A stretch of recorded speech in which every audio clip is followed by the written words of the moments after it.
Some of you who are familiar with IAA know that we have the series called IAA Conversations, where we have two distinguished people to be in conversation on a given subject.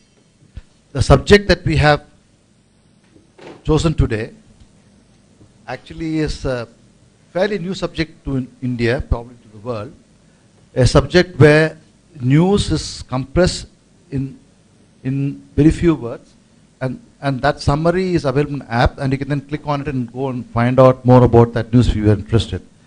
And there are pioneers of various things, but this youngster, Azhar Iqbal, very, very old man at 22, 23, he decided to start this when he was an IIT student. And he, one of those rare people, again, this generation, nobody leaves IIT course and starts something on his own. He did that, made bold in his 4th year. He left his course when he's just got a few months away to finish the course. He said, enough is enough, and started this In Shots. And it is the most leading app providing short news. And he is going to be in conversation with our friend Indrajit Gupta. I want to make sure I get this name right, because whenever I look at the name Indrajit Gupta, my colleague Indranil Gupta comes to my mind. Indranil Gupta is his brother. And Indranil and I used to work for 5-7 years some time back. And so I'm going to make sure that I get his name correct. Indrajit Gupta. He is again a veteran journalist. He has worked in all the big papers that you can think of in India, like the Economic Times, the Times of India, and also, of course, he was not only just a journalist, he was a resident director of Economic Times in Bombay, a national business editor of the Times of India. So he had influential jobs in the Times Group, and he also the founder, editor of Fortune in India. So, Forbes in India, not Fortune. Fortune is not yet. Forbes in India. And of course, he's had many awards to his credit. He has interviewed all the big names like Prahalad and Ramcharan and Nitin Noria and Carl Gushen, whatever his name is. So all these, we have a long, list of names that he's got. Obviously, as a journalist, he does all that very well. And today we're going to have him do a slightly different role. In addition to interviewing all these famous names, he's going to interview this famous name, Azhar Iqbal, and bring to light what Azhar has been doing the last 3 years in Shots, and also then help us understand that business better, and maybe also give Iqbal an opportunity to question Mr. Gupta on what he has been doing in his life and how he got to where he did. I think it certainly can be an interesting conversation, and we'll all look forward to that. Thank you. Thank you, Swami, for that very generous introduction, and thank you for IAA for this opportunity as well to interact with someone who's clearly disrupting our media business, and he's seeing it through the lens of technology, which is kind of upending a lot of traditional business models that we've come to follow. I think the context is interesting that we're having this conversation at this stage, because everyone around the world is kind of searching for that holy grail of what will drive media business models going forward. And it's, I think, good to listen to an outsider's perspective, because he is a classical outsider at 23. He saw opportunities which maybe those of us who've been within the industry for many years, I've spent almost more than 2 decades, we have missed. We may or may not agree with their approach, or we may have certain beliefs. But I think it's important for us at this stage to open our minds to see how things are changing at the margins, and really learn from an entrepreneurial journey as well. And we've discussed this, Azhar and I were having a chat before this conversation, that we'll treat this as a conversation. to really understand our journeys. I'm trying to do things differently after having been part of mainstream media, stepping out of that comfort zone to try and do things differently, creating a new platform called Founding Fuel, which we'll talk about. I think it'll be useful, I think, if we take occasional breaks and maybe invite questions. So every maybe 10, 15 minutes we'll see. Feel free to kind of join in the conversation, because I think we'll probably get more out of this evening than if we were to have a long conversation just amongst ourselves. So without much ado, I thought it'd be useful to at least hear from Azhar how the whole In Shorts journey started, and what gave you the idea. Azhar, you want to share that? Sure. Hello. So first of all, I would love to thank the IAA team to invite me for the conversation.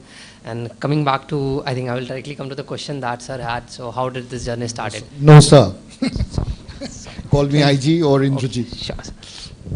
So I think in my 4th year of college, as Indrajit said, that I have an outsider perspective to the world. So when I was in my 4th year of college, I noticed that I was in IIT Delhi studying mathematics. So I noticed that a lot of my friends were not reading news. They were just not aware of what's happening across the globe. So one interesting point is one of my friends was not even aware of who the Home Minister of the country is. So the way we saw this, that I have grown up in a family where my father used to wake up in the morning, used to read the newspaper for half an hour, and that's how the life used to be. But in our generation, a lot of people had stopped reading newspaper. So they used to consider it a boring exercise. They just see that why should we waste half an hour of our time every morning to read that newspaper. That's how I saw that probably there's something missing, what that particular thing is missing. So then that's how I started to explore that market and notice that probably the younger generation is very fast. Probably we need things on our fingertip. We just cannot invest too much of time into one thing. That's where we saw this opportunity, that probably for the younger generation we need something which can serve the purpose in an extreme fast way. And then we came up with the idea of news in 60 word, where we believe that probably just within a minute or two you can be aware of what's happening across the globe. A typical news snippets of 60 word takes around 15 seconds to read. So that's where we saw that probably people, the younger generation, could use the app to get aware of what's happening across the globe. And we launched our Android app in September of 2013. Right now, I think we are mainly primarily, you can say that a app which is serving the need where when you are in a hurry, you can probably use it and be aware. As of today also, when we started 3 years back, then we thought we will probably bring more people into the habit of reading news, and now we get a lot of feedbacks where people say that, okay, yes, I mean, it's helping them, people, to bring into the habit of reading news, because now we have made things much simpler for them. That's how the journey began. But for the benefit of the audience, can you offer some perspective of your performance so far? How has that journey progressed? Yeah, definitely. So we started in 2013. So what we did is when we just came up with the idea, we had no idea of how a media empire can be run, how media business can be run. So what we did is we applied to T Labs. There is an incubator program by Times Internet. Luckily, we got into it, and then we have at that time an insider view of how the biggest empire of Indian media is working, how that is functioning. So that's how we joined. July of 2013, we joined T Labs. We got an insider perspective of how media organizations are running. We had a complete different perspective. After almost 3 months, we launched our Android app in September of 2013. We passed out of T Labs, and then we focused on the app. Then we got few investors in July of 2014. We raised our seed round, where we have Sachin and Binny as our investor, and the investment was led by Ankush Nijawan, Gaurav Bhatnagar, and Manish Dhingra. They are again seniors from my college. That's where we got the investment, and then the journey continued. So right now we are number 3 in market share in overall news space right now. So the 2 players who are above us are Newshunt and Times of India. So number 3 is what we are right now in market share. But again, I will say that those players are in the long form content. We probably, when we started, we were the first one to come up with the idea, with the fact that there is probably a market for short form content. And as of today also, right now we are rated 4.6 on App Play Store, which is highest across all news apps across the globe. So that's where we came up with the idea, okay, there is there was a market for long form content where people used to write long form stories. People will continue to read that. At the same time, there's a market because of this smartphone screen size, because of the generation that we are into, because of the speed that we are into. Probably there's a market which is evolving, which is the market of short form content. That's where we are right now. So at present we have around 5 million downloads. We do more than 1 billion screen views per month. That's the number. Right, that's quite helpful. Now, in that 60-word summary that you do, what drives your decision to curate certain news and leave out others? Because you also don't want to kind of clutter people's lives, so you have to curate sensibly. So I think one part definitely we track is that I think a lot of it is, again, I will say the editorial choice. I think selection of stories, as I will say, it is as same as what other media publication used to be there. That's how we select. But what we are moving into is we are trying to curate many more stories, and what we are trying to do is we are trying to personalize your feed based on your reading pattern. So 6 months back we launched something called My Feed, which is basically, say suppose you start using our app based on how you are interacting with the app. So in our app you have a single news screen dedicated to one news article. So based on your time spent on that news article, based on whether you share that article, whether you like that article, whether you bookmark that article, whether you read the complete story, we get a sense of what kind of stories you might be interested in. That's where we keep on personalizing your feed. So that's probably one of the ways to remove the clutter. I think this is one of the things that this was also one of the reasons that we moved into media space. When we moved 3 years back, in fact, none of the news aggregators or the news apps as per se do recommendation as of today. So that's where we see probably where we can fit in. But going forward, because of reasons of increased traffic and everything else, I did hear you were one of your co-founders talk about the fact that you will increasingly put out more units of content. Yeah.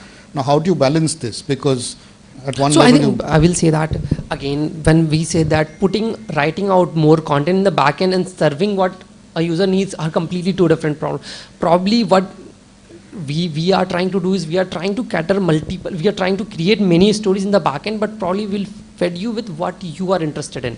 So interestingly, every single person is interested in different things. What may be interesting to you might not be at all interesting to me. So that I think when we say that we will create more content, that is to satisfy the need of different persons. Because for me, probably an entertainment story could be the biggest story. A movie launch could be the biggest story. For other, it could be budget. For other, it could be probably the elections. So I think every person has a different need, and given the fact in the world of mobile, if we can customize it, let's customize it. That's where we need more stories and serve you with what you need. Right. But you also have interesting data on how the profile of your audience is kind of taking shape.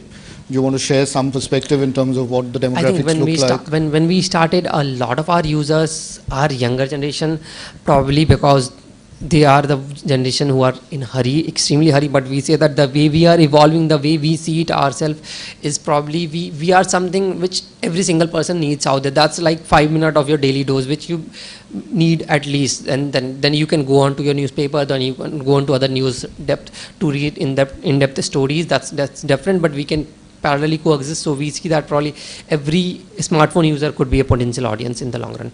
Right, but what does your data show in terms of? As of today, I think majority of our users is, as expected, are in the 20s to 30s range. That's and the metropolitan cities. I think that's the kind of audience who are in extreme hurry. That what our intuition says, that what the common sense says, as matches with the data. Is there reason for us to worry? I mean, in terms of the kind of, and I ask this in all fairness because, how on earth are you going to develop a perspective of how things work in the outside world, and things are changing very quickly, if you're not prepared to invest that time to really figure things out? Because in 60 words, you can only get a very superficial understanding of the world in which we live. How do you respond to that? I think a lot of people has this worry that, okay, you are probably ruining the system. You are making perpetuating the... Yeah, so I think I will say the reverse. When you go to our Play Store and check out the reviews, a lot of reviews are there that, okay, I wasn't reading news earlier, now I'm reading. When you compare to whether an existing reader who was already reading news app has shifted to us, probably in that case we might be ruining the system. But our majority of our users are those who are not reading news. We are at least bringing them to reading that 60 word. At least that's better than what they were doing earlier. They were not reading at all anything. As of today also, a lot of people who were reading in-depth stories earlier we believe are continue to doing so, but they are definitely using us. We will say that we are probably broadening the horizon of who all are reading news, so we are bringing more people into the habit. So we will say that in that way, probably those who were never used to the habit of reading news are coming into the habit. So that's like. So you're saying you've spotted a slightly underserved or Yeah, unserved yeah, I will say market, and Completely you've kind of agree, gotten completely onto that agree. opportunity. Great. You've also created a fairly young team at InShorts. It's been what, 3 years now since I think you started out? In fact, yeah, one of the interesting things that I would love to share is that I think our head of technology is just 21-year-old. So I think the oldest that we have is 31-year-old right now into the team. But I think primarily that because is that the wavelength matches easily. That's the reason. But we are not against of anything. But I think primarily because of the same generation, the wavelength kind of matches very easily. That's the reason. So just describe for us the culture and how did you go about, kind of picking and selecting people, the talent that you. I think when we go about hiring people, I think the most fundamental thing that I think for us when we go for hiring, that's the area that we invest the most in. I think that's if you hire the right kind of people, everything else is settled. That's the way we go about it. And I think when we go about hiring, we try that. So I think when I sit out for an interview of a person, whether we should hire that person or not, I think one question that we ask for the first is that, can this person be my friend? So this is the one question that we ask for sure internally, that okay, can this person be our friend if he not have been working here? So I think when that wavelength matches the two persons, I think in that case you will not worry. That person will not work as an employee, but that person will take the authority and work as if, so there are people in the team who work 7 days, who just don't care. Whether it's they don't treat it as a company. Okay, they are going out for job. I think there are people who come to office and just roam around in office. It's like the second home for them. You can say that. So I think that comes on because the wavelength matches the problem that we are trying to solve. They feel with the problem. They have that feeling of authority, the feeling of completement. And you've also got the endorsement of a big player investor like Tiger Global at the end of the day. What did that take, and how is that funding round really changed things for you? I think so. You will say that. I think definitely that helps a lot. So funding give you an opportunity to explore a lot of things. We will say that, and I think the reason. What sort of things would you allude to? So I think one key area is that you can say that when we were without funds, the team was not that large. Then we got some good people on board. I think getting good people on board, giving them flexibility. So in our office, we have tried to make a culture which is completely home-like. So you have complete availability of food in office. You have complete. So when you are in office, you have complete food. You have a restroom where you have a room where you can go and sleep for some time if you feel like that. So building that culture is probably where you can help building more. That's where I think money brings a lot of help at a lot of places, but I think that's one thing. And the other thing is that again the insight. So I will say that one point where the investors have helped extremely is that we have Sachin and Binny on board. We have Gaurav Bhatnagar on board. These people are those who are seasoned who are into the industry for years and years. So whenever you have some query, you can easily reach out to them, get them cleared within a minute. I think that's one perspective that comes with investment. That's extremely helpful. You have any thoughts on the way that you see mainstream media from the outside? I'm happy to engage. So I think I will say that the way we looked at it is that every single mainstream media out there used to be, not only in India but across the globe, they were all producing long form content, and that's how it is from years and years. When we saw the problem, we saw that okay, the generation is changing. That the point is that now for the consumption we have just 5-inch screen of a smartphone. We don't have a long paper where you can write long stories. For reading that long story on a smartphone is not as easy as it used to be. So we saw a need that to serve that smartphone audience which is in hurry. Probably there could be a market for short form content. That's where we came on board. None of these publishers were doing that. So that's where we came on board, and that's where we want to move into that. In fact we want other publishers to come into the place and start writing short form content, and because then in that way it could probably come up as a next market for content. But initially the response, as I understood it from the conversation earlier, was that media companies did not necessarily take to too kindly to what you were doing in but terms of I will say curating that their stuff. there are different publications with different views. A lot of publishers see us ourselves as a competitor. A lot of see ourselves as a friend. So it's their way to do it. See it. I think the way we see it, that okay, you used to be in the long form space. That space probably will there, but there will be a parallel market for short form space. We are playing into that short form space, and we invite you to be into that short form space, right? That short stories and publish it through our platform. We will be a marketplace for you. That's the direction that we are moving into. So 3 years back when we started, all of that 60-word snippets that we are publishing on the platform used to be generated by our team in-house. Now what we have done is we have moved into a direction where a lot of contributors, media publications are writing those 60-word snippets for us. The way we see it, probably in the long run, we would be a marketplace for where all these media companies will be writing those 60-word summaries and distributing it through our platform. The only thing that we are claiming is that there is a market for short-form content, and it's open right now. Yeah, it's just that it could well be a case of once bitten, twice shy, because you've seen media companies be disrupted by folks like Facebook. So unless Facebook or even what you're trying to do suggests very clearly that there is a collaborative way that you will be willing to share revenues, is that conversation currently on? I think that's fundamentally the point. Anyone will. So at the end of the day, it's for a publication or for us anyway, for anyone, the fundamental thing which matters is whether they are able to generate revenues out of it or not. So they are not. So as of today, we are not monetizing. So I think a lot of publishers are apprehensive with the fact that whether they can benefit from us or not. So once I think once we will have a clear perspective of how much revenue we can contribute to their entirety. So I think that's where probably it will be much easier for them to come on board. At the end of the day, it will be a simple question whether they're generating some revenues with us or not. If they will, they can. There are larger existential issues around that as well, because digital advertising market in India is very, very small currently. I think so how will that kind of? I think this is the challenge, that as of today the advertisement market is very small. So I think the challenge is not because what we are coming into the picture. The point is overall the pie is very small as of today. It will take some time to evolve, and probably the way we see it, whether advertisement as of today, the banner ads and all are the prime source of revenue, but there could be more better ways of generating revenues. But in the long run, what we see is that we are probably on the same side of the table and trying to solve that problem, that how overall the media ecosystem can generate more revenue. I think that problem needs to be solved from us, from the media publications, from both end sides. As of today, it's entirely dependent on banner ads, which probably is not and that too the market is in a very nascent age as of today. The overall entire ecosystem for that banner ads or the online ad industry is very small as of today. So I think that industry needs to be a little more matured before we start to get some kind of fruits. So having the staying power in some ways to last it out till the market develops is a key part. Yeah, I think that's a key part. Right. So, and also it's unclear whether the existing models of banner ads and stuff will in some ways deliver value to advertisers as well. That's far from clear.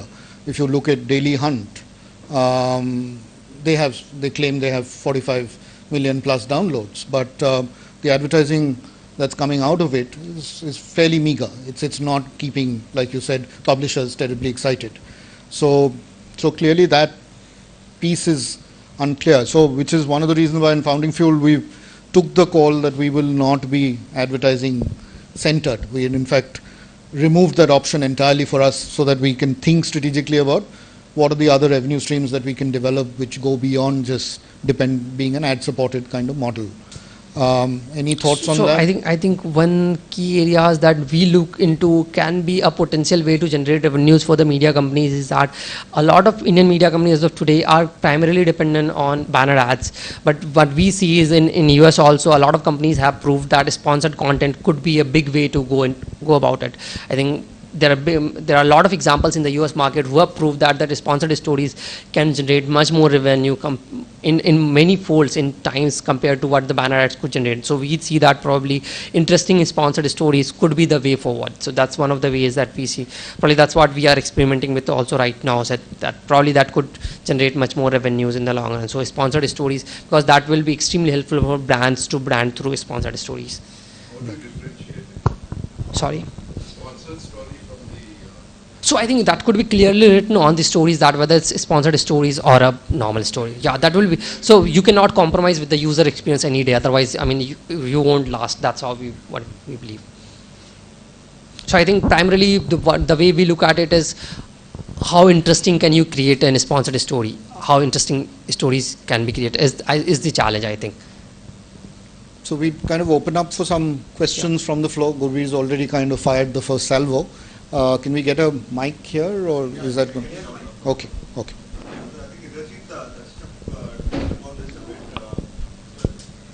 No, Yeah. Indrajit touched upon this a bit on the publisher side of, I mean, people whom you're partnering with for content, the publisher sides, where many of the publishers have reservations on, they're thinking of you as a competitor. So has that scenario changed over a period of time, and what are the reservations exactly on it? So I think the prime reservations as of today is that, so a lot of content publishers are happy to come on board and as a partner, a lot of people are not on board. I think the fundamental questions that comes on board is, as of today we aren't generating any revenues. Only last month we started to experiment with sponsored stories and start to move into that direction. So we believe that till the time we are not able to generate significant revenue and give that back to the publisher, probably they will be little apprehensive to come on board, because as of today when we go to them and pitch them, okay, hey, come on board, probably you will be generating something 6 months down the line, they are unhappy with the fact that, okay, who is going to wait for 6 months? So I think once we have the revenues coming in, once we prove to them, okay, once you come on board, the next month you start to generate revenues, I think the maths will be much easier for them to come on board. But Azhar, I've also heard, I mean, leading publishers on industry platforms like this, be fairly, outspoken about InShort's model, saying that, look, they're kind of creaming off our own large investments in content. And some of them have also chosen, you said, the same ones who've spoken out have chosen to be partners. So I'm not able to understand this. So I think what we said is, when we started with the fact that, okay, what we do is we write a 60-word snippet and we link it with publications, who indirectly, the way we look at it is helping them out, because it is generating hits for them, it's generating leads for them. But a lot of publications see that, are not even happy with that. So what we have done is we have started to reach out to publications, and now all the publications that we link to are our partners. So that's the way we have moved into. So I guess that whole upside that you talk about in terms of traffic, yeah, that would be relatively small. Yeah, right? that could be relatively small. Agree. So what would be the metrics to really look at there? So I think how many people would click on the link?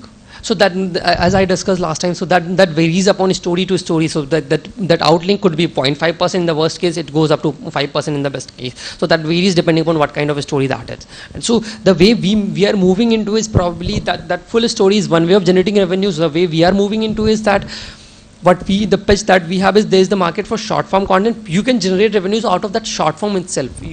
That long form is a different story, that's altogether a different game. What we are saying is that write that 60-word summaries, and whatever revenues that we will be generating through that 60-word itself, you will be having a cut of that itself. It's not the cut of that.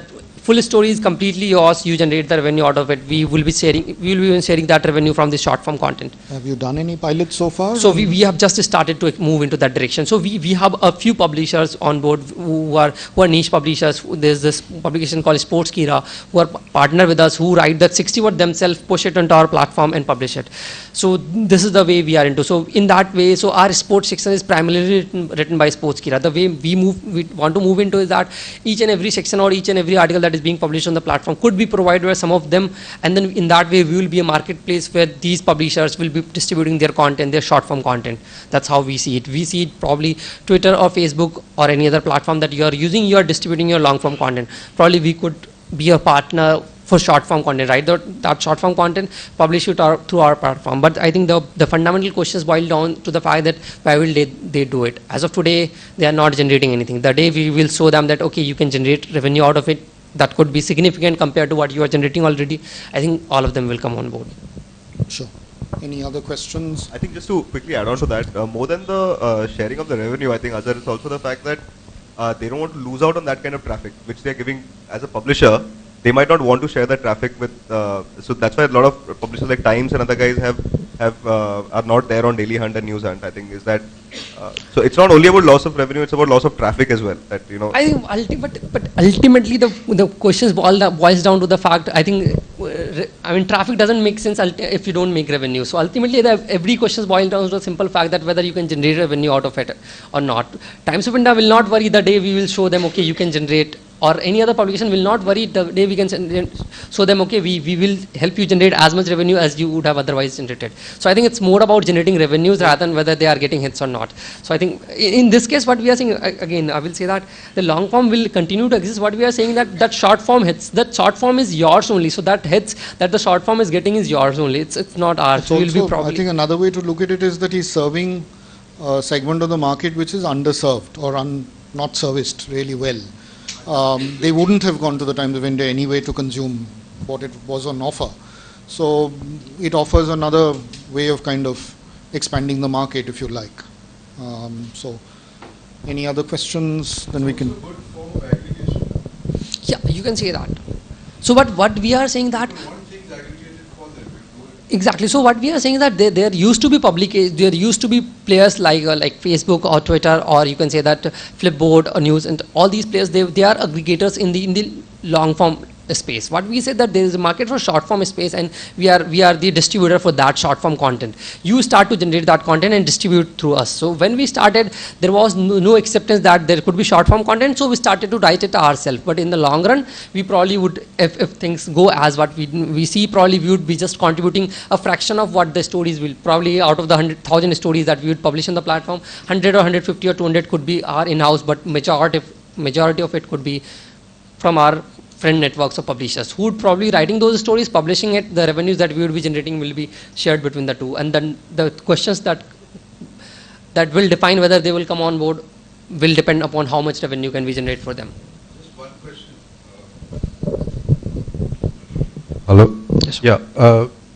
This has been discussed. The question of revenue and business plan, but very specifically, when do you think you will make money? Or it's somewhere out there. It's a good idea. It's a good concept. But, do you have a handle on, So how much the market will expand, or, you'll continue to burn somebody else's money, or what is it? So I will say that I will not be able to comment how large the market will be. I think the analysts have already predicted that. What I will comment on is probably in next 6 months' time, we'll definitely have something running on board. In fact, we have already moved into that direction. Last month only we signed few contracts for the sponsored stories direction. So I think we have already moved into that direction. You will start seeing those on the app, and very soon I think we will have some kind of money coming in form of revenues. I think that it won't take more than 3 to 6 months.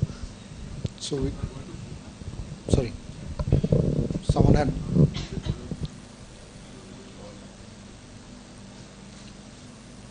Hello. You're going to focus only on the sponsor content, or you're also going to take logo or something like that? Sorry? You're completely against logo advertising, or you're going to focus only on sponsor content? Primarily, as of today, we are focused on sponsored stories only. We believe that that's a big market. If the numbers of viewers are to be trusted, I think it's a huge market.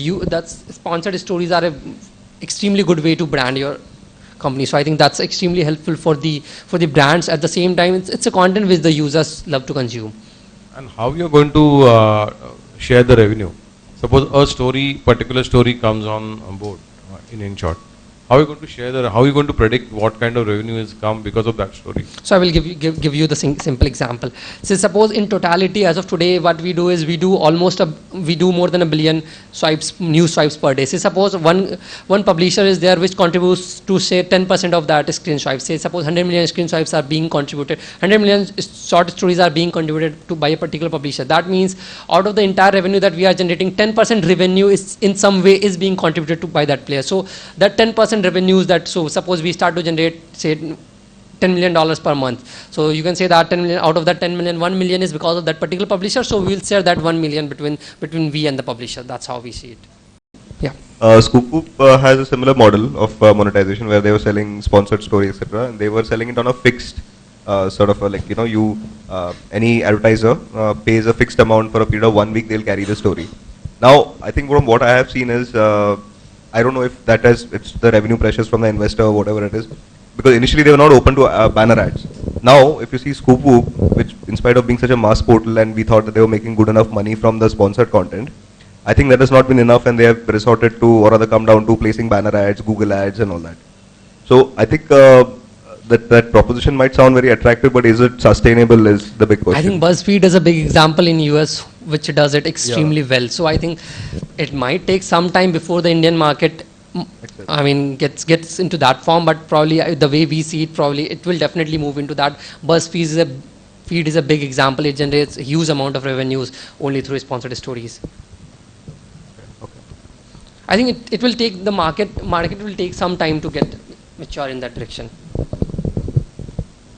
You said you want to be an aggregator of short form of content, and you said you may have some 6,000 stories, of which maybe you will write maybe 100 stories. How do you make sure that the stories that comes onto your app is not a story which is against your editorial policy?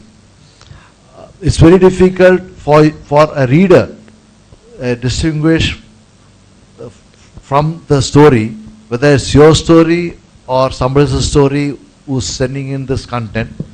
And if you're going to have 6,000 stories, one, I think it's impossible for people to keep track of your stories. Your business model probably could suffer because the importance of stories would get kind of diluted. There will be lots of things to see and therefore nothing will be seen.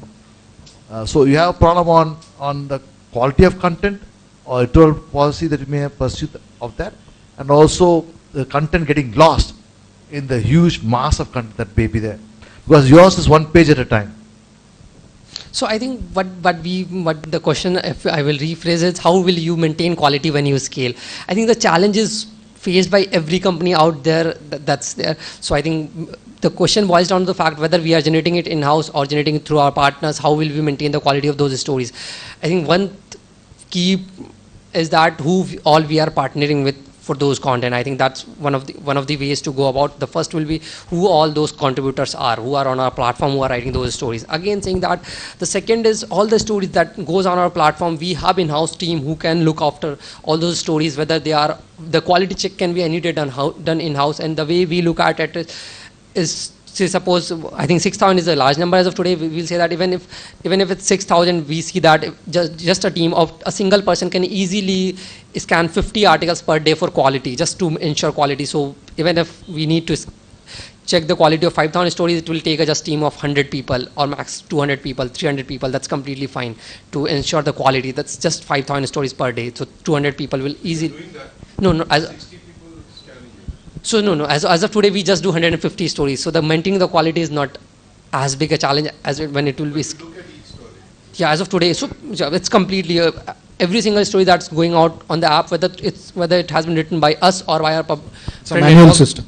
It's a manual system. Manual system, yeah. So the quality, I think, the way we look at it is the fundamental of the business is the quality that we can ensure. I think every snippet that's going out there needs to be properly quality checked, because that's. Quality more than quality, credibility. Yeah, fully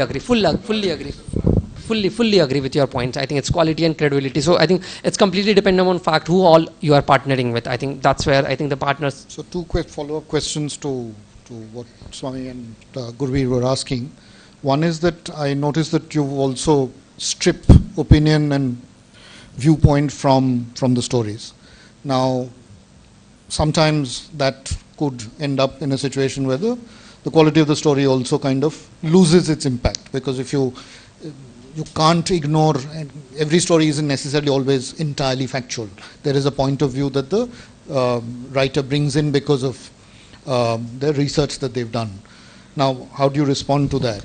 So I think the way we look at it is the 60 words. Say suppose in primarily any story you can break down into two different facts, whether it's just an information of just some incident, or whether it's an opinion on that incident. When you say that okay, it's an incident, we can easily cover that. When you say that it's an opinion, what we do is in the 60 word we write that XYZ person of some organization has done an opinion piece on this thing, and here is the link to the opinion piece. For every story we have an outlink. At that case, it's the outlink. If you don't read the outlink, you will not get. So that 60 word is just like I coming to you and saying that okay, hey, as of today, say X publication has done a good story on this particular thing. Say suppose suppose in case of founding fuel. So suppose you have done a good story on some topic, say Sachin Bansal. So what we will do is we will write a story that founding fuel has done a story where it talks about Sachin Bansal's journey and this, and the story talks about these topics, and here's the link to the story. At the bottom of it, we have an outlink to a publication. So that's where the entirety of juice will be in the story and not in the 60 words.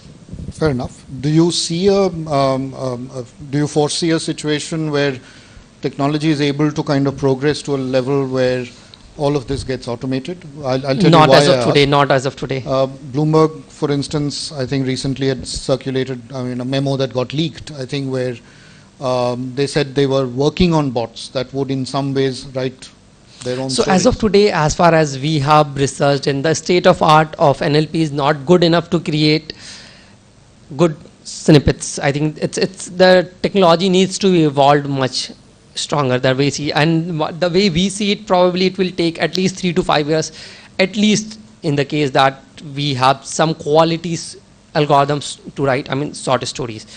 So I think it will take some time. Have The you- human. Have you started doing any work on that? No, that no, we direction?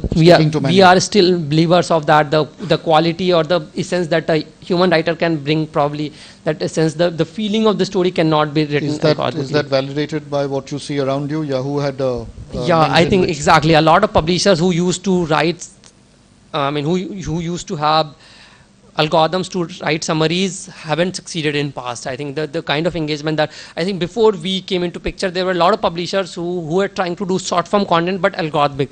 I think none of them has done very well in past. So that kind of shows that short form has a market, but at the same time, if you don't have quality, probably people will not read it. But I will. That's what we believe in. That's might not be true in the long run. So we'll change tack. Now the ball is in your court. You can ask me questions about our journey.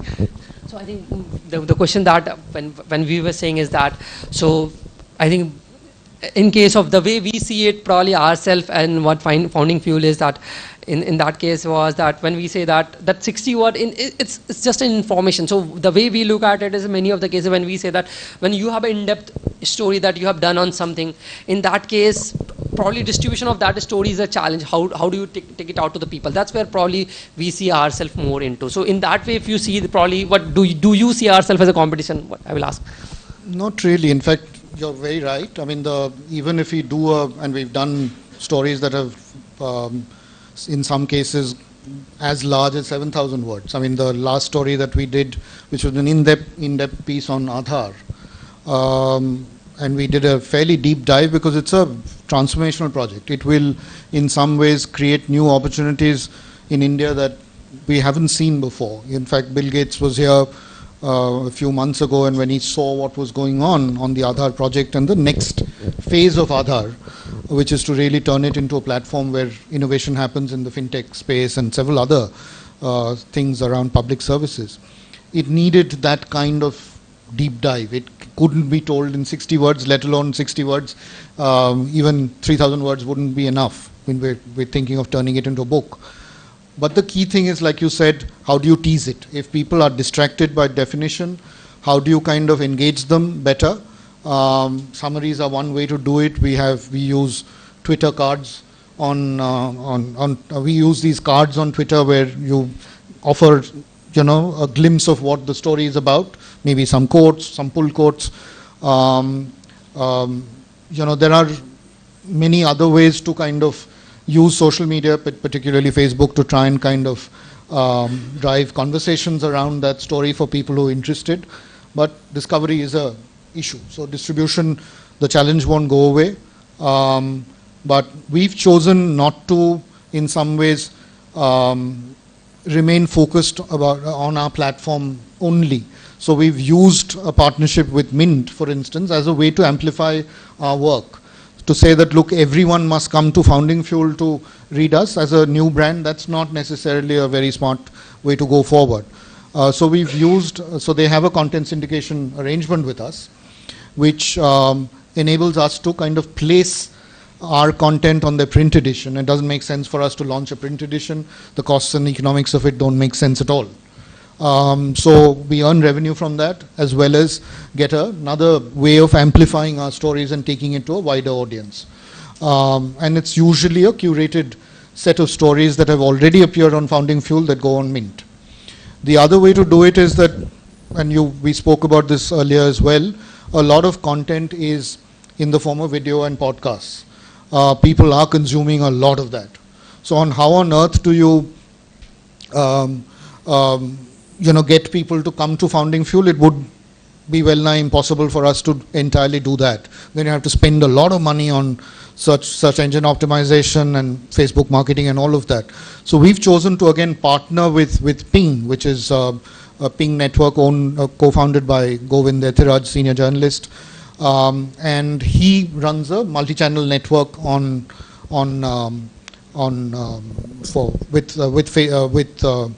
YouTube. So some of our video content is circulated in his network, and that gets it traction. Now, we are not necessarily looking for millions of hits as you are. We're a niche platform. We're very clear that even if we get 70,000, 80,000 views on a 1 hour Google Hangout that we've done, that's good enough as long as we're reaching the right people. I think we've also told ourselves very clearly that it is not important at this stage for us to focus on building an ad-supported model. We've taken that call. If that call is very clear, then we don't necessarily have to constantly focus on getting onto that treadmill where you kind of focus on growing audiences through clickbaits and all of that stuff that I see happening around us in mainstream media, because there's the only way that you can get advertising digitally is to in some ways generate higher and higher traffic. If you de-link the two, and we say that look, we will look for another adjacency, which for instance Bloomberg has done. Bloomberg makes all its money through the terminal business, and the publishing business is supported by the terminal business. So that brings in that money which supports the media play, and they've gone global with that. We're saying we will look for an adjacency, so we've taken 2 or 3 calls. One is that we will not try and be everything to everyone. So we're focused squarely around the concept of entrepreneurship. Entrepreneurship is that big idea that will, in some ways, we believe, power India as well in the next 10 years. And entrepreneurship isn't only about starting up, which is a myth that a lot of people have. It is about developing an entrepreneurial mindset, which is as relevant to a large organization as it is to a startup. So that's one. Second, I think we've taken a call that we will not necessarily build a traditional journalist-driven network. So we've taken a very clear call that it will be a hybrid. We will have some journalists certainly working for us who use the tools of journalism to really tell stories. But we, at the same time, have gone out and reached and built a network of entrepreneurial and business leaders who have a distinctive point of view. And the whole idea there is not to do news and news analysis, but to do very high-level commentary, which is based around the experiential learning that some of these leaders have.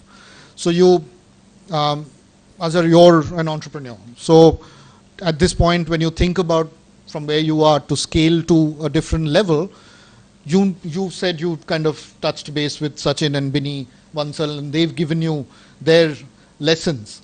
Now, a lot of it is in their head. You will not find it in any textbook. You will not find it in any website. It is tacit knowledge. Now, we're trying to kind of turn that tacit knowledge into wisdom, into insights, into knowledge, which is valuable to that community. So it is about that, and we're saying that it is a myth that only journalists can do this. Our experience has been that there are some very fine minds out there who, if you coach them, if you work with them and you co-create good high-value content, there is a way that they will be able to produce this on a consistent basis. And our journey for the last year and maybe 3 months or 4 months suggests that that is entirely possible. That's the other piece that I think makes us slightly different. So I think we're saying that the adjacency that we were looking for is now clear. We have a spoken about this to the outside world, but a lot of work in the last 6-8 months has been to build a learning platform that supports this media and publishing platform. And that learning platform means 2 or 3 things. It could mean online courses that we deliver on very distinctive themes that are of interest to entrepreneurs like you.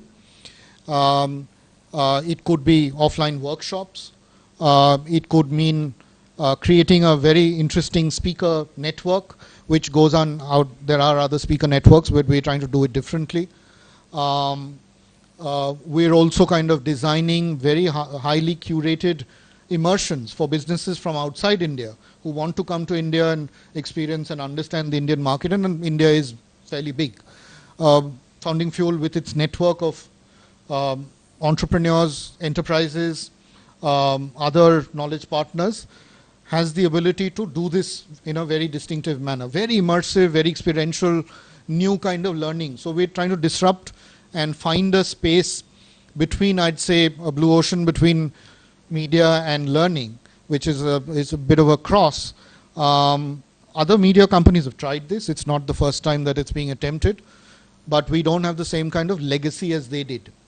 FT had FT Knowledge, if you remember, which didn't do well. It didn't go anywhere, largely because the same folks who were running the business side of FT were not willing to go out and engage with universities and colleges where the FT Knowledge products would be relevant. So their go-to-market kind of collapsed.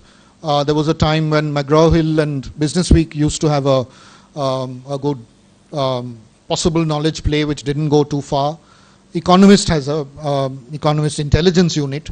So we're probably more closer to that as a think tank, as a high value. And so if our original content,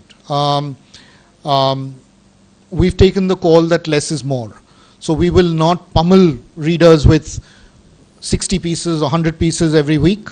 We will probably do, when the model scales, maybe 10, 15. But those 10, 15 will be highly curated and original, and it will certainly drive thought leadership. Because we are not interested in trying to monetize that publishing piece. We will create a learning business that will, and we're already doing that. We're sustainable from day one. We're making money, which is, frankly, we're not burning any cash. We have not gone to Tiger Global yet, I have to say. But we've done a small friends and family round. But the issue is that since customer money is coming in, it is helping us, kind of keep body and soul together. We're being very frugal. But I think the chances are that what you read on Founding Fuel or on Mint through our partnership or through the Ping network or the podcasts that we do, it has to pass that test of relevance and distinctiveness. And that's what our editorial challenge is, because whatever we produce must create value. Now, you may argue that how will a 7,000 word piece be of interest? I can tell you, if you look at the statistics, I was talking to Azhar about the Rahul Yadav story, which really went viral when it was published on the Founding Fuel site. It still gets traffic. It still gets traffic. We've almost crossed 4.5 lakh uniques on that story alone, and it has gone viral. So I think the lesson there is that the old right of way that the Times of India's and the Indian Expresses and the Hindus had, which was to get the newspaper into your home, thanks to social media, it is broken down. Almost 50% of our traffic comes from social, largely Facebook, to some extent Twitter and LinkedIn. And that piece will continue to grow. Most people like us who are in this space say it will go up to at least 70-80% very soon, from 50 to thereabout. So that's a long answer to your question. Anything? I think I will leave it to audience in case they have something to ask. When it comes to a particular publication, for example, Times of India or Hindu or Hindustan Times and others. So do you think that, or today is it happening? I don't know. Your partners with the publication, do you think they are forcing you to build the loyalty when it comes to the digital platform for them, or do you think that will you, or let me say that, will you appreciate if they tell you to build the loyalty for them or carry out their logo on their news or snippet that you showcase on your app, or you are against it? You want to have your own segment of audience who will come to your app, and that's it. No mentioning about the publication. I think we are completely in that way of friend to networks, because the way we look at it is probably we want to move into where that snippet will be clearly mentioned that it's snippet by X publication. So the way we want to move it, when a person will come to our platform, he will choose, okay, these are the publications that I want to read, the short stories from these publications. That's how we want to move into the long direction. So it will be a user. So when you go to Facebook, you do not choose. When you go to Twitter, you do not say that you're reading news from Twitter. You are reading news from different publications who you have subscribed to. That's the way probably we would be moving into. So a user coming to on our platform will have an option to choose, okay, these are the publications from where I want to read the short stories. So those short stories will be from that platform. You will be reading it on our, so we will be a medium, but we will not be creating those content. So the branding of that content will remain there. I had a I had a question for Indrajit. Indrajit, you are right? Yes. Basically, what I'm trying to ask you is that, you see, the kind of business, the kind of entrepreneurship, the kind of ideas, the kind of people who are coming into business is changing very fast in India. We are getting new entrepreneurs who are quote unquote not English in that sense, you know. So when you mentioned that McGraw-Hill tried some kind of publications, Economic Times does, Founding Fuel, how far is your English negotiating with this new kind of people? And do you see that the language as a kind of barrier, or do you need to rethink? You know what I'm trying to get at. Like, do you think that we need to reassess, because all these 60 words and things are also because of the way that we don't are none of us are very. Firstly, there's a idea of height and speed, but secondly also, like, we are not used to reading long articles in English and stuff like that. More than, apart from their side, there's this instant news and things. We are now bringing down news even to like 10, 15 words, you know, like, because once you read their headline, you can pick and choose whatever. So in that context, where do you see the future of writing or communicating in English, and how do you think it may change? It's a very good question. I don't have all the answers, but the answer to your question is yes. That it is a fundamentally big challenge, and one of the reasons why, for instance, look at an opportunity like e-commerce. It has remained with just 60 million, population or users, largely because they are unwilling to look beyond English. Yes, creating new languages is enormously hard work, right? It is getting the syntax right. There are technology solutions are also pretty difficult. It doesn't come easy. But there are already attempts to do that, because there are new startups that have come into that space that are already starting to create, the ability to, move into Indian languages much faster. Yeah. Yeah, so by and large, the Google attempts are pathetic. You not can't Google. do anything. This is beyond Google. There are new startups that are coming in. Reverie is one of them. You might want to look them up. They've been invested. They have an investment from Aspada, which is an impact investor. And because Aspada is a patient investor, they're willing to give it more time to take shape. But I think the critical thing is really the reading habit itself. The point that Azhar was making, that there are tens of thousands of people who are not into reading on a regular basis, and he's trying to kind of in some ways trigger that habit or let that habit form. I think video consumption is growing by leaps and bounds. For a print journalist like me, that was a huge challenge, to be honest. Now, we could have been arrogant and said, look, we will continue doing what we have been doing all our lives, but we said the best way to build that capability is to sensibly partner. And we've partnered with Ping because they have that in-house capability. They have a studio, they have editing facilities, they have a team which is brilliant, absolutely fantastic. But it still doesn't solve the language problem. My guess is that at this point in time, we don't have the bandwidth to do it. I'm sure the large groups will probably be faster off the blocks, or folks who are well funded like him might take the plunge into language. But I think video and podcasts as well. Podcasts is still underdeveloped. The reason why I think we chose to partner is that the quality then, is substantially higher. In fact, the work that Ping has done for us, I'd say is broadcast quality. It's shot on HD. It has, they have done things, and we've done some 1 hour Google Hangouts, and 1 hour for Ping is sacrilege. They say, boss, why on earth are you doing 1 hour Hangouts? But people watch it because it's compelling, to watch. If he produced rubbish, then I'm saying that people would have moved on. So it is a bit of a myth to say that I challenge that notion that everyone is only interested in 5-minute snacks.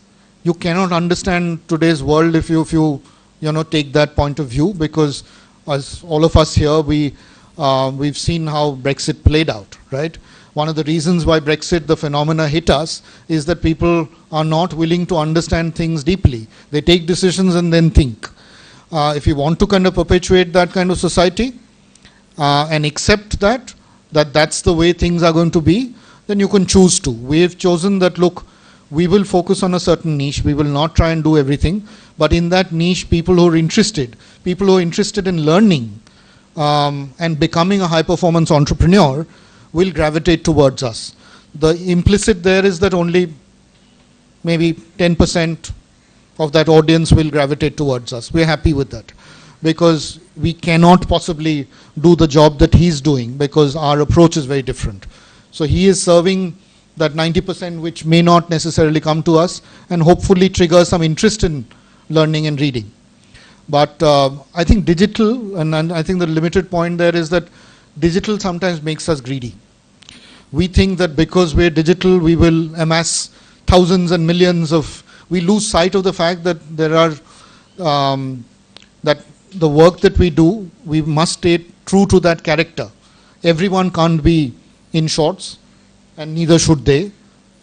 We've got to maintain our unique identities. Economist, if it started doing what In Shorts is doing, would collapse in a year, right? But Economist today is still profitable. It is highly respected. It is taken seriously. And there are, as I said, multiple paths to skinning the digital opportunity. We've chosen a certain path. I think there will be many others that will follow. I'm sure there'll be enough innovation, Azhar, you'll agree. And you've started observing media much more closely since you got into the business. You want to share, respond to that? I will just love to add one point is that the way we look into it, probably the long form content, the short form content will coexist in the market till eternity, the way we see it. Probably what will happen is you will probably consume many number of articles. When you come to short form, probably you will, typical users of our browses more than 80 stories per day on the app. Probably you will just read 8 in-depth stories. So I think the number of stories will differ, but I think people will definitely consume long form stories and short form. So the short form is mainly for the breadth, that what happened across the globe in everything, and then the depth will be for something that I am interested in. Probably I'm a person who is interested in sports. I will just read few stories, in-depth coverage of sports. And probably in that case, in short form, it will be a breadth. So it will just give you a glimpse of what happened in international, what happened in sports, what happened in technology, an overview of the picture. That's how we see it. The other limited point on this is that we've got to discover new storytelling formats, particularly tailored for the mobile. He's found one, but I'm saying that there may be other innovations that are possible, which lies at the intersection of video, text, graphics, brilliant data visualization, still images. You have to see some of the work that is being done by the Guardian. I mean, amazing, integration of text, images, video, data to tell very compelling stories. The challenge there is, how do you hold interest? How do you hold the interest of someone from start to finish? We're experimenting. So one of our colleagues went to the US to do a 1-year research essentially on this. How do you find or create new storytelling formats tailored for the smartphone? And he's done some fabulous stuff. Some of it has worked, some we have to do more, and it's a lean team. So there is only so much that you can innovate. Any thoughts on that? I mean, how do you kind of innovate for the smartphone? Are you kind of questioning a lot of what you're doing, trying out new things? in formats and UX? I think in format in UX, we are definitely experimenting, but I think that's one area. I think when we started with that's the fundamental we started with. Then when you talk about a smartphone, probably the screen size is extremely important. That's where we came up with the short format of content, and now we are extremely bullish about that. Okay, that short form is definitely going to work. There could be multiple different formats where multiple different people can come on board and probably have different user segment, but we are right now more focused into that short form content, which we believe is a big market where a lot of people will move into because they are in a hurry, they need stuff. I have a question for both of you, and I'm glad that you just touched upon the smartphone phenomenon. And the world is generally looking at the mobile behavior and how everything is possible on devices which are meant to be mobile. And what I understand from this, the conversation is very interesting that you're talking about something which is really suited for the smartphone, the handheld device. And the kind of thing that you're talking about, Indrajit, 7,000 words, I don't know whether I can manage to do that on a mobile device. So I really want to understand this from both of you. Where do you see this, though you're saying that there are two different segments, one is a mass, the other is a niche, if I've got you right. And both will exist and both will. But, there is one big challenge, and though you've said that you are managing very well, and I believe that, that knowing you, especially about, about being frugal, etc., those are great virtues. But at the end of the day, we realize that there is this whole thing about size matters. And when you talk about size, you talk about numbers, you talk about advertisers, etc. That is the revenue that people are looking at. How do you deal with that? Because niche is great, but we have seen wonderful products which we've all subscribed to and they stopped because somebody decided that it was not making sense. I don't know who that was, but the fact is that we stopped getting those publications. So in this numbers game where this whole people chasing the mobile generation and everything becoming short, now YouTube trying second ads which you cannot avoid, etc. So the trend seems to be moving that direction, and the money is also there. So how do you deal with that? So I think that's the call we took, Kaushik, because I think we were very clear that if you look at the digital advertising market and you unpack it, there is frankly there is no viable opportunity at this point in time, because you're talking about nickels and dimes. And does that make sense for us to hitch our bandwagon on building an ad-supported model? So I think it took us a long time to figure that out, I have to admit, because when you exit a mainstream media play and try and do something for the first time, you tend to kind of carry over a lot of that legacy and, But I think in India, for the next 5 to 6 years, building ad-supported model is not going to necessarily it will never be viable on a standalone basis. So which means that either there are two options then. One is that you sign up for grants and doles from funders. Mr. Premji and other investors have stepped up and created a media fund, which Mr. Nainan is chairing, the trust, the independent public spirited media foundation, which is a great idea. But we didn't see ourselves doing that. We said, look, if we want to be true entrepreneurs, I don't think we want to live by grants and doles. We want it to be sustainable. Second is to look for funding options like he's done with Tiger Global and Axel and Sequoia. All of them engaged with us even before we launched.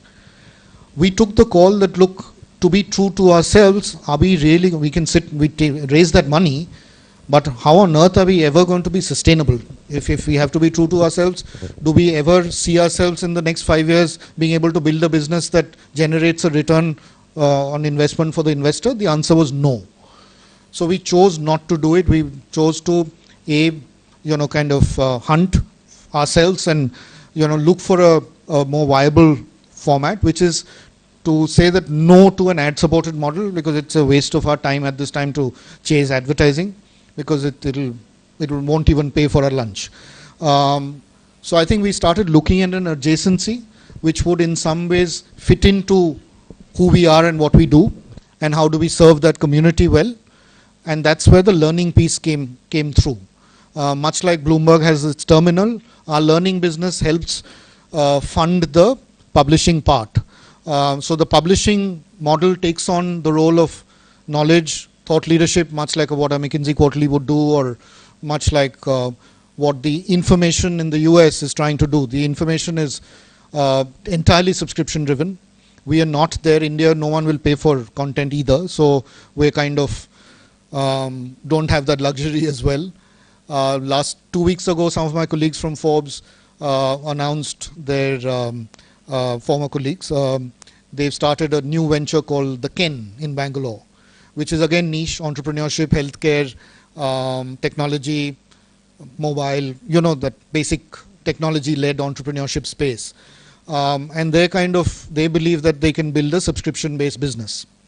I don't know, but for us, I think it was really about building and trying to disrupt the learning space through active learning content. What we're producing right now on Founding Fuel is, I describe as passive, right? And entrepreneurs need much more than passive content, right? If you're building a business, you want to read good stuff, clearly, but you also want to engage and learn and apply that in your business context. So we're creating those solutions. So for instance, we have a tie-up with a global learning company called Luma. Luma Institute is one of the leading learning companies in the design thinking space. Entrepreneurship, the other side of the coin is innovation. Indian companies, whether it's large or small or startups or mid-sized, all struggling to figure out how to turn innovation into a repeatable process.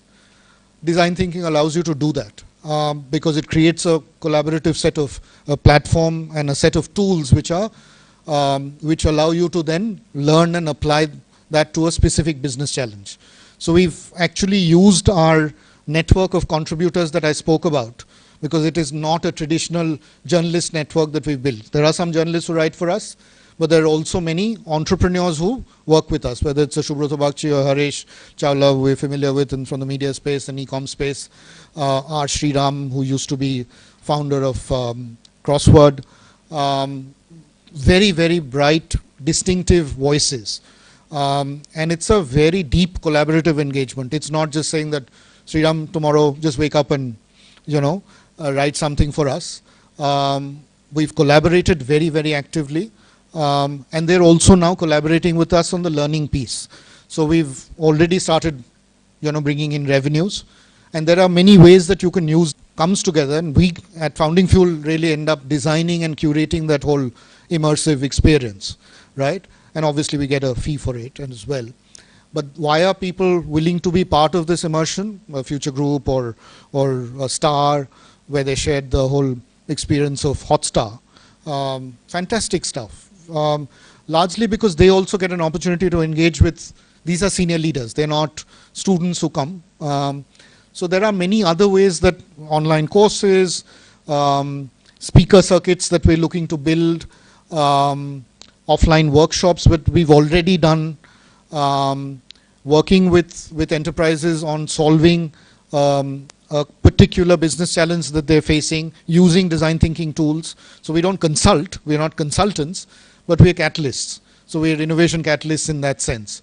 So it's a slightly, as I said, it's somewhere between a media and a learning kind of play, where it's not a traditional model at all. And I think the network that we built reflects that. Very diverse bunch of people. Coaching specialists, consumer insight specialists, design thinkers, technology folks, supply chain guys. They are really gathered to help, let's say, an entrepreneur. If he has a business challenge and we were to work with him on that, in 2-3 months we would certainly be able to move the needle on what he needs to do. And the answers will come from within his team. We are not going to tell them what to do. It's really open source tools that come into play. So there are many creative ways that you can, and we haven't shared this journey, this is the first time I'm talking about it, but for the last 6-8 months, we've experimented like crazy, because that's the answer. If you remain rigid and you say that, look, there's only one way to play this, I'm saying you will hurtle down a, path of, you know where you'll head. We don't want to get there. We've risked our careers when we are saying we want to build something that is relevant for the next 5, 10, 15 years, not to build something which will flake out in a year or two, so it better be sustainable. And that means kind of taking some calls which are very different from what others are doing. Looking for blue ocean, oceans, not sticking to just the red. We are primarily probably playing in that ball game, so where we have a lot of audience, because we will have, so the game that you are talking about, we are purely into that. We are purely into numbers game, you can say that.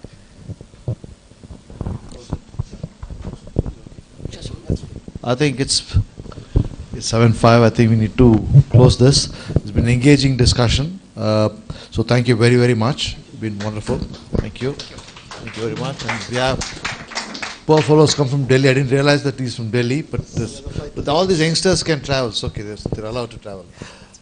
May I have, just to remember this conversation, I want to give you a mark with your name on it so they can have. Thank you. When you drink coffee, you can think of us. Thank you very much again. All right, that concludes the evening. Thank you.